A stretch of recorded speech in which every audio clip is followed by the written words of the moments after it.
Welcome to you, Peg from Christchurch, Damon from Wanaka. Well, Kelvin, you're just back from the wilds of the north coast of the South Island somewhere, but you're back here in Dunedin. Lovely to have the three of you. We're into this little apocalypse time now as we head into Advent. No idea why we have to have the apocalypse before we have the apocalypse, but it happens. And I reckon this, Kelvin, is the stuff of the lunatic fringes. Help me through this. Well, yes, indeed. My conversion was into a Pentecostal church a few months before the Six-Day War started. So this passage and others like it were read keenly, and we all firmly expected the world to end by Tuesday lunchtime, but at the very latest. But this is I think it's got a much more general context, though. This is a passage which comes from the end of Jesus' ministry. Immediately following this, there are the Passion narratives. So he's headed for the cross. And before this was the triumphal entry into Jerusalem. And then Jesus has got a very different stage of ministry, it seems.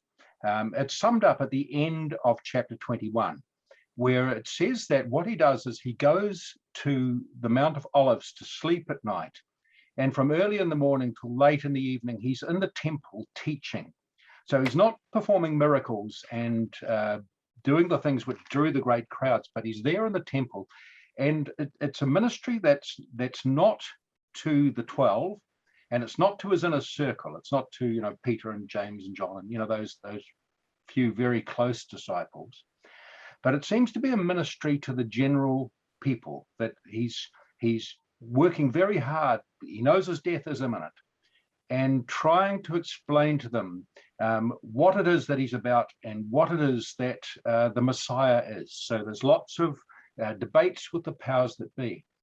And this apocalyptic passage, he says there's three things going to happen. Firstly, there's going to be natural disasters. Secondly, there's going to be national and international conflict. And lastly, there's going to be ill-informed people with very bright ideas spouting their mouths off about what it all means. So those three things, you could say, look around you. But any age, from the time it was said till now, could say, look around you, because these are the things that are happening in every age. And it seems to me that what Jesus is on about here, he said once when talking about the woman who wasted money by pouring ointment over him, he said the poor are always with you, but also who are always with us are the rich and the powerful, because if there weren't any rich and powerful, there wouldn't be any poor. And the rich and powerful are with us forever, making systems for the benefit of the rich and powerful. And these are the systems which give rise to the war and to the rumours of war.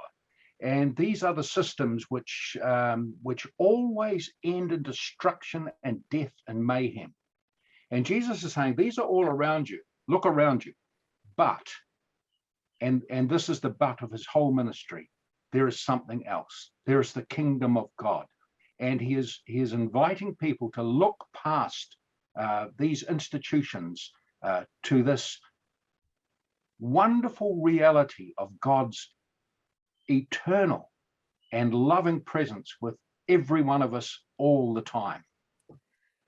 Well, thank you. We like this first part to be challenging, and the throw from that challenge is to find God amidst the mayhem and to make sense of this. Damon, where would you like to go with all of that?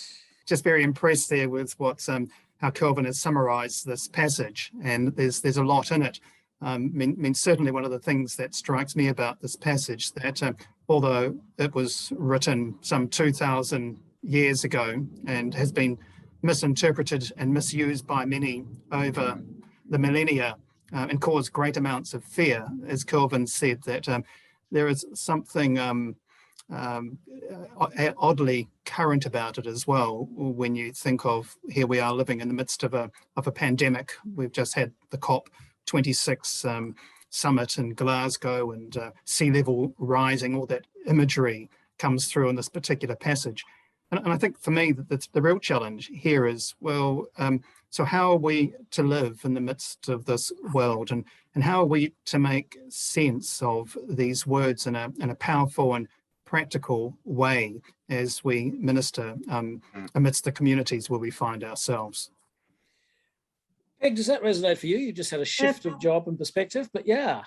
Absolutely. And the challenge is to not get disheartened and despairing about the overwhelmingness of things that keep coming up and keep challenging us. As often I've told people about how as a child I was afraid the world was going to end because we had a crazy American president who was going to push the button. And and then later I thought the world was ending when the Twin Towers came down.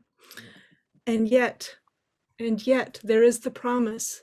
The challenge is to not to despair. The challenge is to not let our broken relationships and with the world and with each other get in the way of receiving God's love. Well, let's move on from that. We're all feeling this. I think everybody who's watching this is feeling this. We're tired and we're unsettled. So let's move into finding good news. You've offered some, but I'll come back to you, Kelvin, again. How would you express the good news that we find in this little apocalyptic passage? Well, I guess I'd like to emphasize what Peg has just said, that what Jesus has called here to us is to witness to the kingdom, despite what's going on. That the good news is that all of the disaster around us isn't the end. That's not the final say. That there is something deeper and richer and more powerful that Jesus continually calls our attention to. And he's, as you hinted at the beginning, he's a fairly a private apocalyptic in his own life, because he's heading to some pretty torrid times, and he knows it. Damon, for you, some good news here. I think there's plenty of good news to be found here. Luke uses that phrase, "The kingdom of God is near," and that encapsulates so much. And I'm thinking of a quote by the Franciscan priest Richard Rohr. He talks about how God is infinite everywhere, always, and forever. And it kind of reminds me that God is present. It's you and I who are often not. And so when I look at this passage, when I listen to it, what really strikes me the most in terms of the good news as it brings is the parable of the fig tree, and where Luke says, "Look at the fig tree, look at the fig tree and all the trees." It's almost as though he's saying, pay attention to what is right before you, because the answer is there. For God is there. And as we approach this season of Advent, one of the things we're doing here in the Apocalyptic is doing a study which holds alongside the readings for each Sunday some of the poetry of Mary Oliver, the American poet who died back in 2019. And in fact, the first poem that we begin with is one that's entitled "Yes, No."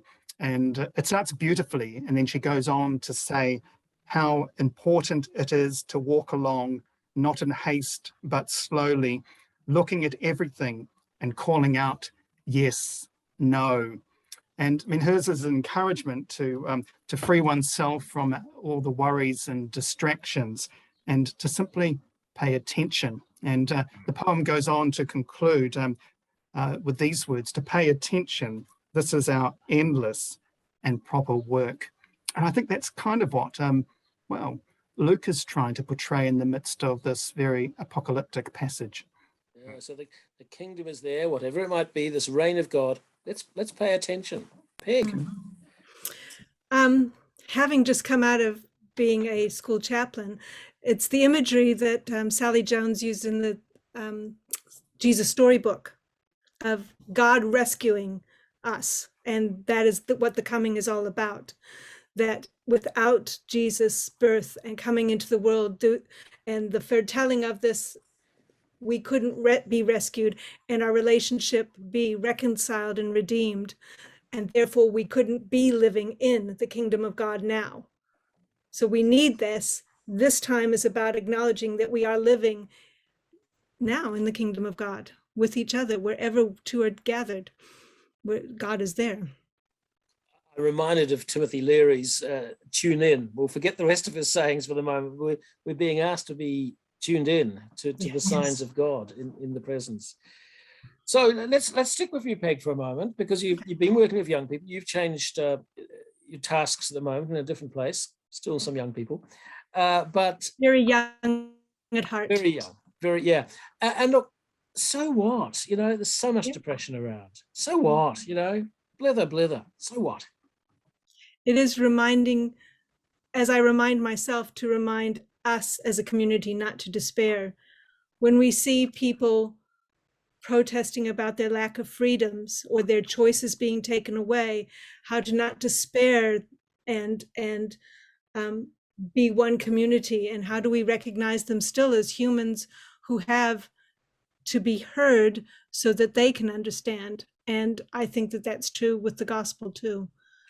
People we talk have a lot about sorry, yes, we talk a lot about binaries, and the temptation is to say, I don't like them, they're wrong, we're right. And you're saying let's dig a little deeper and just find the commonality. Because if we don't build a relationship, if we don't create the bridge that says I'm listening and you listen, and then we find common ground, we won't be community.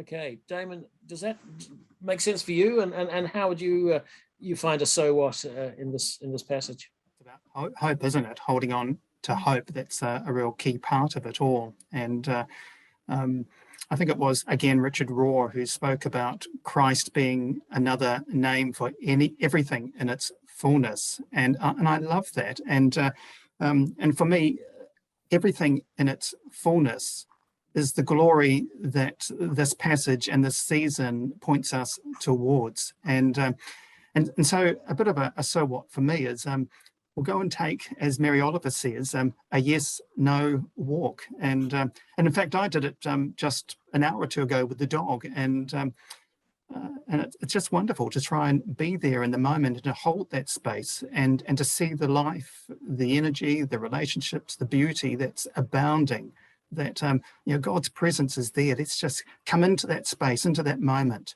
and to be part of it all. And that's where I think healing, hope, goodness really has its origins.